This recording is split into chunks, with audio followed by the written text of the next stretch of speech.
Alright, so let's examine why this would never make sense to native Koreans. And I'm a Korean language teacher with a decade of experience, and I'm reading, checking 150 students minimum their projects every year, and how many times, right? So I see this a lot. First of all, let's look at the large text. So 음료가 있습니다. McDonald's에도 음료가 있습니다. This is formal polite. Besides the fact that they're saying there are drinks and McDonald's has also drinks, which is awkward to begin with in English, this formal speech style, like imagine people wearing formal suit with French cuffs and handing out these drinks in front of McDonald's. Like how odd would that be, right? That formal speech style is really reserved for a very formal business situation. So right off the bat, these speech styles don't work. And then look at this. There's a mixture of speech styles going on, and right after formal polite style, they have 탄산음료는 가격이 착해요.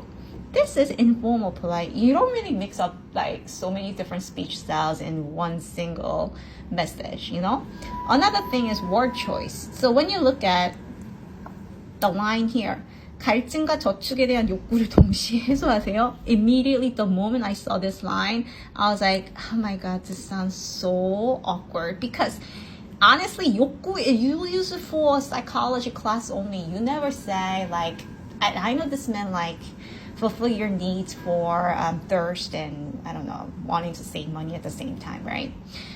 욕구 is really reserved for psychology classes. You don't really use it in daily conversation. 갈증 also, you don't really say it in daily conversation. 저축, yeah, you could say it, but that's for like, what do you call, finance. Anything related to finance, you'll say that. Like, you don't really say for drinks. So, right off the bat, every single thing you look at is really just off the context. And Korean is all about context. And in my Korean lessons that I'll be rolling out soon, like the first lesson I do is really focusing on different types of speech styles and when to use in which social situations. So check it out if you're interested.